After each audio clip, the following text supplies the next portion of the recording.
जय भीम और जय भीम के एजेंडे पे चलेंगे। जैसा अंकुर जी ने बोला कि यहाँ के जो हमारे कुछ मुसलमान हैं जो वहां जाकर के बड़े अपने आप को नवाब समझते हैं, अरे वो किसी मुस्लिम देश की सदस्यता लेकर तो देखें। मैं तो यहां तक बताता हूं अंकुर भाई, उनको तो वहां पे गिलवा बना के रखा जाता है। जो बिल्कुल यहाँ से गए हैं बड़ा जिहाद का परचम बुलंद करने, हम जिहादी बनेंगे, हम जिहादी बनेंगे, हम दीन की हिफाजत में अपने प्राण, अपने कहते हैं अपनी जिंदगी खपा देंगे। 72 गुरों के अरमान लेके गए थे। खुद 72 गिलवा गुरे बन तो गए। पता नहीं किसको मिली, खुद गिलमा बनकर के रह गए वो लोग। अब गिलमा का क्या तात्पर्य है, गिलमा का क्या पूरा है, आचार्य अंकुर आर्य मुझसे बेहतर समझा सकते हैं, और एक्चुअली मैं मुझसे बता देता अच्छी हूं इनको भाई, भव्य भाषा में जहां समझा सकते हैं, मर्यादित भाषा में अंकुर भाई समझा सकते हैं। देखो, अहमद शाही ने जो कुछ भी 30-40 कुतियाओं के साथ किया, वहां यहां से जो लांडे जाते हैं ना, वहां वो उनके साथ होता है। तो उनको उसी पोजीशन में खड़ा कर दिया जाता है जिसमें वो छीनू कुतिया खड़ी होती है, और अहमद शाही वहीं खड़ा होता है। मतलब जो सऊदी का जो नवाब होता है ना, वो वहीं खड़ा होता है जहां अहमद शाही खड़ा था। लेकिन कुतिया की जगह पे यहाँ हिंदुस्तान से जाने वाले आपके लांडे खड़े होते हैं। लांडे समझ गए हो ना, वो खड़े होते हैं, बस उन्हीं का छीनू बना दिया जाता है। तो वो जो बनता है छीनू, वो जो कुतिया बनता है, उसी को गिलमा कहा जाता है। ओह अच्छा, ये मुझे नहीं पता था। बहुत बहुत धन्यवाद, हाँ, आपने मेरे चक्षु खोल दिए पूरी तरह से। मैं बड़ा परेशान था गिलमा क्या होता है। ओवर आचार्य टाइम अंकुर करते जी, हैं भाई। मैं कह रहा हूं, हमारे यहाँ अभी कितने लोग, कितने मेरे भाई जुड़े हुए हैं अभी? तकरीबन 1200-1300 तकरीबन के आसपास जुड़े हुए हैं। 1300-1400 लोग हमें देख रहे हैं जी। देख रहे हैं। मैं इन सबको बता दूं कि आपके आस पड़ोस में से भी लोग गए होंगे। तो वो जब वापस आते हैं ना, तो वो लोग वहां से बताते हैं हम बड़े उससे रहे, वो यहाँ आके तो जमीनें खरीदते हैं, मकान लेते हैं। तो ये जो हो रहा है ना सब कुछ, ये कहाँ से हो रहा है? ये ओवर टाइम होता है, वो डे नाइट ड्यूटी लगती है। दिन में तो बेचारे वहां वो तेल के कुएं खोदते हैं, उनकी भेड़ बकरी चगा चुगाते हैं, और फिर उनका हुक्का भरते हैं, उनकी झाड़ू वाड़ू लगाते हैं। तो जब नवाब का दिल आ जाता है किसी भी लांडे को छीनू बनाने का, तो वहां से फिर ओवर टाइम रहता है। जी अच्छा। ओवर टाइम इस करके फिर वो वापस आ जाते हैं। तो वो ओवर टाइम ही है, वो ओवर टाइम की इनकम है। जो आपके घर के बराबर में कोई अच्छी सी जो मस्जिद बन रही है ना, तो वो घुटने छिल छिल के जो मेहनत की है उन्होंने, उससे जो पैसा हुआ है, आया है, तैयार हुआ है, तो उससे वो मस्जिद बनती है। ओह तो आप देखना, ये जो इतनी शाइनिंग है, ये इतनी चमक जो है ना, ये सब घुटनों की मेहनत की है। ओह अच्छा, इसीलिए वो कहते हैं कि वो घुटनों की मेहनत है। मतलब इनके जो बिल्कुल घुटने हैं बिल्कुल। वो काफी ज्यादा छिले हुए रहते हैं, आप ये बता रहे हैं। अरे वो काफी वो गहन इसी अध्ययन वजह है। से तो आपने देखा नहीं है, वो एक शायर था, वो तो उसने अटल बिहारी वाजपेयी जी के घुटनों के ऑपरेशन के ऊपर मजाक बनाई थी। हालांकि अभी तो जी वो जहन्नम चला गया, जहन्नम में उसके पकौड़े तले जा रहे हैं, क्योंकि शायरी जी। इस्लाम में हराम है। तो इस वजह से, वो हराम होने की वजह से वो काफिरों की ही श्रेणी में था। तो ओह अब उसने कहा कि भाई घुटनों का काम अटल बिहारी वाजपेयी ने तो किया नहीं, तो इंदौरी साहब आपने तो किया था ना, आपकी औलादों ने किया है, आपकी कौम कर रही है अभी वहां अरब जा करके घुटनों का काम। तो उनके ओह प्लांट ट्रांसप्लांट करवा दो ना घुटने। तो इनका वहां गिलमा बनाया ओह जाता है।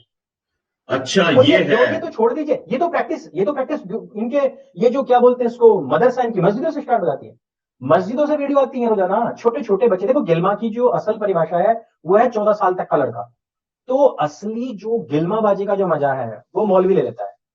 तो वो ओह यूज एंड थ्रो का बचा हुआ ब्लेड है ना, अपनी जो दाढ़ी छीलने के बाद जो बचा हुआ ब्लेड है, वो फिर अरेबियंस के सामने फेंक जाता है।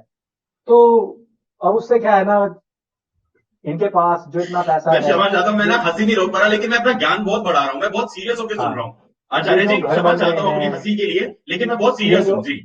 ये जो आपके पड़ोस में घर बन रहे हैं, बढ़िया बढ़िया मार्बल लग रहे हैं, ये जो हम्म। मदरसे बन रहे हैं, ये जो मस्जिदें बन रही हैं, ये जो हिंदुओं की जमीनें खरीदी जा रही है, ये जो बड़ी बड़ी गाड़ियां आ रही हैं, ये सारा का सारा क्या है? ये सारा का सारा वहीं से आता है। ये ओह ओवर टाइम है। ये 8 घंटे की ड्यूटी के ओह बाद में, हाँ, ये 8 घंटे की ड्यूटी के बाद में 10 मिनट, 15 मिनट, 20 मिनट की जो ओवर टाइमिंग है, तो वहां से फिर नवाब इनको पैसा दे देता है। वो चादर के नीचे जाता है, मतलब उसकी कोई, ओह हाँ, उनकी उनकी कोई लिखा पढ़ी नहीं होती, वो ब्लैक मनी होती है पूरी तरीके से। तो ये उसको ओह फिर लेके आते हैं। फिर वहां बताते हैं कि मतलब हम तो अकाउंटेंट थे, और हम तो वहां देखभाल करते थे तेल के कुओं की। तेल के कुओं तक तो भाई तुम लोग पहुंचे भी नहीं देते वो लोग। वहां मैं आपको बताऊं कि वहां जो एलिट कार्य है, वो हिंदुस्तान के जो बहुत पढ़े लिखे लोग हैं वो करते हैं। जो विदेशों के बाहर के जो लोग हैं, उनको बुलाया जाता है, वो लोग करते हैं उस काम को। यहाँ के जो ये बकरी चराने वाले लोग हैं, इनको तो पहले ही चेक कर लिया जाता है। इनको पहले ही चेक कर ओह लेते हैं कि मदरसे में तुम्हारा वो खतना, मतलब एक तो आगे का खतना होता है, एक पीछे का खतना होता है। तो पीछे ओह वाला खतना मदरसे में तुम्हारे मौलवी ने कर रखा है, नहीं कर रखा है? तो उनको लगता है हाँ, सब कुछ हो रखा है, तो अब हमारा रास्ता सही है, अब तुम ओवर टाइम करने के लिए सही हो, तो फिर वहां से वो काम चलता है उनका। कमाल है भैया, इतना तेल का मतलब। खेल है सारा, तेल का खेल अच्छा। है सारा। ओ, वाकई मैं वहां सभी से आया एक दर्शकों की लड़का, ओर से। वहां जी। से एक लड़का आया था, तो उसने यहाँ आते ही 7 बीघे जमीन ले ली। मैंने पूछा भाई हाँ। ऐसा क्या वो था भाई, तो उसने कहा मैं तो ये था, मैं तो वो था। अब उसके ओ। ताऊ का लड़का उससे बहुत चिढ़ता था, और साथ में हम्म। वो भी गया था। तो उसने हम्म। कहा अरे यो कहीं ना तेल के उसमें पंपे पे नहीं था, ना ये तेल के कहीं उसमें था, इसने वहां कोई डीजल पेट्रोल का तेल नहीं भाई, सरसों के तेल का कमाल है ये। ओहो। अच्छा, ये जमीन बात से तो निकलने वाले तेल का कमाल नहीं है ये तो सरसों के तेल की कमाई है तेल अच्छा, की कमाई। सरसों का तेल। मैंने कहा मैं समझ गया। मैंने कहा ठीक है भाई साहब, फिर तो ले लो यार, 7 बीघे और ले लो, अब उसमें क्या है। ओ, ओके ओके, मैं वाकई इतने आपने शालीनता से और इतने संयम के साथ इतने बड़े विषय को आपने कवर किया, अद्भुत अद्भुत। और मैं सभी साइबर सिपाही परिवार की ओर से और आज तो सत्य सनातन परिवार के भी कुछ साथी हमारे साथ जरूर इस लाइव में होंगे, और ये एक ही परिवार है, तो मैं अपने समूचे परिवार की ओर से आपका अभिवादन करता हूं। आपने इतने बड़े विषय को इतने सरलता से समझाया, क्योंकि गिलमा समझना मेरे लिए भी बहुत जरूरी था। मैं काफी दिनों से कोशिश कर रहा था, पर इतने प्यार से कोई समझाने वाला नहीं मिला कि ये पूरी घुटनों की कहानी है और सरसों का तेल है। एक जी अंतिम सवाल मैं इसमें पूछ के फिर जय भीम और जय भीम पे आना चाहता हूं आचार्य अंकुर जी। ये तेल क्या सिर्फ सरसों का ही हो सकता है? नहीं, वो तो आपके शौक के ऊपर है, आप गोले का इस्तेमाल कर लो, आप तिल का लगा लो। ओके ओके, तो आपने मतलब शौक ना उसमें, पाल रखे हो तो अलग बात है, देखो। मतलब कि उसमें कुछ ऐसा, क्योंकि नहीं सब चीजें यहाँ पे है ना मेंशन, मैं क्योंकि आपने पूरा अध्ययन किया है, तो कोई जी, इसमें कोई ऐसी सूरा या कोई ऐसी चीज तो नहीं है कि तेल मेंशन किया हुआ है कि भाई ये यूज करना है? नहीं ये तो टेक्नोलॉजी आ गई है, हमारे देश से तेल चला जाता है क्योंकि यहाँ होता बहुत है। ओ। तो वहां ऐसा कुछ नहीं था, वहां ऐसा कुछ नहीं था, वहां तो मतलब जितना भी रफली किया जा सके तो उनके उसमें तो यही है, बेचारे को कहाँ तेल मिलने वाला था। तो ये तो है देखो, क्योंकि अब वैश्वीकरण हो गया है, इधर उधर के हम्म। सब चीजें चली गई है। अभी वो तो सारी छोड़ दीजिए ना, अभी एक वो प्रिंस की लड़की, उसका शौक ही नहीं आ रहा, उसको एक साथ 9 लड़के, वो कह रहे लाओ भाई अब सबके सब तेल लाओ, तो वो पकड़ी गई, वो तो रंगे हाथ पकड़ी गई थी। वो नवाब बेचारा कहीं मुंह दिखाने लायक ना रहा। अब वहां से जो लड़कियां हैं वो सारी की सारी भाग रही हैं। अब वो कह रही हैं कि भैया देखो, सबसे बड़ी बात यह है कि हमें अब ऐसा इंसान चाहिए जिसकी कम से कम टोपी कटी हुई ना हो, हमें तो अब ऐसे लोग चाहिए, क्योंकि देखो बिका हुआ माल फिर किस काम का।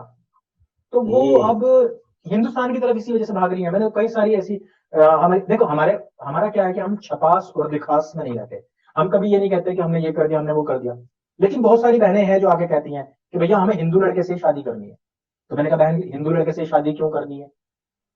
तो वो कहती हैं कि भैया देखो, आपको ही पता है कि बिका हुआ माल जो मतलब अगर मान लो कोई चीज पहले ही खुल रखी हो तो उसको तो यूज ही नहीं करना चाहिए ना, जो बहुत सारी बीमारियां हो सकती हैं। हिंदू ओ। लड़के मुझे इस मामले में अच्छे लगते हैं। हाँ, कि हिंदू लड़के इस मामले में अच्छे हैं कि उनका कोई नीचे से टोपी काट के सिर के ऊपर नहीं बनाई जाती। वो उनका जो भी कुछ है इंटरनल है, इनबिल्ट है, भगवान ने जैसा रचा है वैसा है। और फिर उस चीज को हम कम से कम ये तो है कि पूरी ताउम्र जो है आराम से अपनी जो चीज है वो उसके पास में रहे। यहाँ तो ओ। सब कुछ ही काट छांट है। अच्छा आपको नहीं पता, इसी वजह से उनको कटवा कहा जाता है। अच्छा, मुझे नहीं पता थी ये बात सच्ची में। अच्छा अच्छा, वो यही कह रही थी, वो यही कह रही थी कि ओ। भगवान ने जैसा अल्लाह ने या जिसने भी बना के भेजा है, अब उसमें काट छांट कर दी। तो कहती है ओ। यार बिल्कुल नहीं अच्छा लगता मुझे तो, इसी वजह से। हाँ वो तो यही कि हमें तो यही अच्छा लगता है, मतलब हिंदू जो भी है वही अच्छे लगते हैं, इसी वजह से ही गलत है, जो कटे हुए बिल्कुल नहीं अच्छे लगते। ओ, अच्छा। हाँ, वही तो इसीलिए मैं देखो हमें आज, तो हम्म। एक बहुत पुराना जो नारा है, मैं आपकी इस वक्तव्य से आपने जितना ब्यूटीफुली ये पूरा एक्सप्लेन किया है, मुझे तो एक नारे का भी अर्थ आज समझ में आया है। ये बहुत जी पुराना नारा, और मैं कई बार कमेंट्स में देखता हूँ लोग लिखते हैं, तेल जी लगा के डाबर का नाम मिटा दो बाबर का। तो जी बेसिकली जी वो जी, तेल और बाबर, वो घुटने का खेल, वो कुछ ऐसा पूरा प्रकरण है ये। ओ। बिल्कुल बिल्कुल। वो डाबर का तेल मतलब वो तो एक राइम बना दी गई, पर वो हाँ तो हाँ आपकी हाँ। मर्जी के ऊपर है, मतलब आप उसमें नारियल का तेल, तिल का ओ। तेल, सरसों का, जो भी कुछ कर सकते हैं। ओ। जी जी जी, मैं तो बहुत ये बहुत बात बहुत धन्यवाद। पहले उठाई थी। मैंने तो ये बात बहुत अच्छा। पहले उठाई थी कि जब भाईचारा है, मान लो हिंदू मुस्लिम भाईचारा है, तो हलाला हाँ करने का अधिकार हमें क्यों नहीं दिया जाता भाई। मैं भाई हाँ। हूं, तो भाई होने के नाते मुझे अधिकार मिलना चाहिए। तो हम्म। अगर मुझे हलाला का अधिकार नहीं मिलता तो मैं भाई नहीं हूं भाई। मेरी तुम्हारी हम्म। कट्टी, मैं नहीं रहना तुम्हारे साथ। फिर मैं तो सही हूं ना, मतलब मैंने क्यों भाईचारा भाईचारा करवा के भी अपना नाम बदनाम करवाना। लोग मेरे को कहते हम्म। हैं यार तुम कितने गंदे लोगों के भाई हो। यार वो तो जुम्मे के जुम्मे नहाते हैं, 7 दिन नहाते नहीं है, तुम एक दिन में 2 बार नहाते हो। हम्म। तो अब बताओ आपके अधिकार कहाँ गए। आपने तो हलाला आप ना कर सको, मुतानी का आप ना कर सको, मतलब वो पैसे देकर होता है, कुछ एक घंटे के हम्म। लिए किराए पर ले लिया जाता है, जो भी आपको अच्छी लग रही है, तो वो आप ना कर सको। चांद रात पे भी वो अपना माल बांटते नहीं है किसी के साथ में भी, तो काहे की दोस्ती है। तो हमने कहा भाई ठीक है भाई, हम्म। हम तो अपने संस्कारों में ही सही हैं, हमें अपना भाई बनाना है तो कम से कम यार बराबरी का अधिकार दो ना हमें।